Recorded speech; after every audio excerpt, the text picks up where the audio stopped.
परम आदरणीय प्रधानाचार्य महोदय जी, मुख्य अतिथि महोदय आदरणीय सरपंच साहब, मेरे दादो साहब, सम्माननीय गुरुजनों, गांव से पधारे हुए मेहमानों और प्यारे सहपाठियों। 26 जनवरी को गणतंत्र दिवस के रूप में मनाया जाता है, ये तो हम सबको मालूम है। अब इस लोकतंत्र की राह पर चलते चलते हमारी शिक्षा व्यवस्था किस राह पर आकर खड़ी हो गई है, आज मैं उसके बारे में कुछ निवेदन करना चाहूँगी। हमारे देश में दो तरह की शिक्षा व्यवस्थाएं चल रही हैं, अमीरों के लिए अलग, गरीबों के लिए अलग। अमीरों के लिए प्राइवेट स्कूल, गरीबों के लिए सरकारी स्कूल। मैंने कई बार देखा है, घर पर जब मेहमान आते हैं और पूछने पर हम ये बताते हैं कि सरकारी विद्यालय में पढ़ रहे हैं, तो उनके चेहरे का रिएक्शन, भाव एक अलग तरीके का हो जाता है। तब मुझे बड़ा दुख होता है। उन सभी लोगों से मैं ये निवेदन करना चाहूँगी कि आप बहुत बड़ी गलतफहमी में हैं, क्योंकि शिक्षा का जो स्रोत है, शिक्षा जहाँ से आती है वो आदरणीय शिक्षक है। शिक्षा ऊंची बिल्डिंगों से, बड़े बड़े गार्डन से, अच्छी बसों में सफ़र करने से या एसी रूमों से शिक्षा नहीं आती है। शिक्षा आती है शिक्षकों से, और वहाँ पढ़ा रहे सभी शिक्षक राजस्थान सरकार या किसी भी सरकार द्वारा आयोजित शिक्षकों को चयनित करने की परीक्षा में असफल रहे हुए लोग हैं, जिनको सरकार ने शिक्षक बनाने से इनकार कर दिया है। वो सभी लोग वहाँ पढ़ा रहे हैं।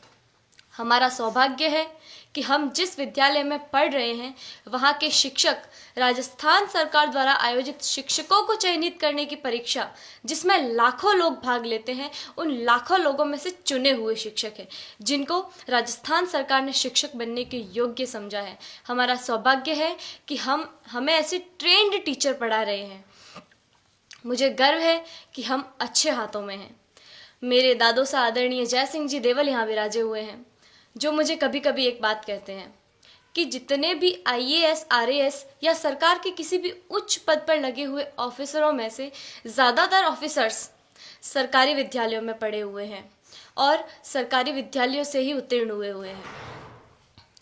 वर्तमान में एक डॉक्टर, एक इंजीनियर, एक वकील, एक बिजनेसमैन, यहाँ तक कि इन विद्यालयों में पढ़ा रहे शिक्षक भी अपने बच्चों को सरकारी विद्यालयों में पढ़ाना नहीं चाहते हैं।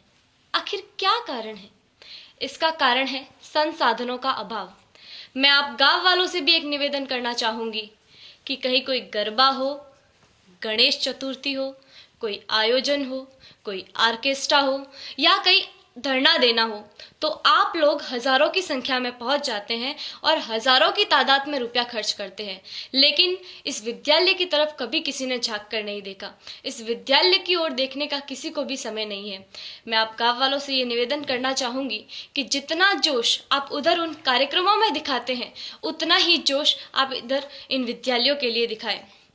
भविष्य में संजोगवश हम सरकारी विद्यालयों में पढ़ रहे छात्रों में से कोई प्रधानमंत्री या और कुछ बन गया, तो सबसे पहले तो हम ये कोशिश करेंगे कि भारत की तमाम सरकारी स्कूलों को एक उच्च स्तर पर ले आए, ताकि वर्तमान भविष्य में भारत में एक ऐसा समय आए कि सभी बच्चे सरकारी विद्यालय में पढ़ रहे होंगे।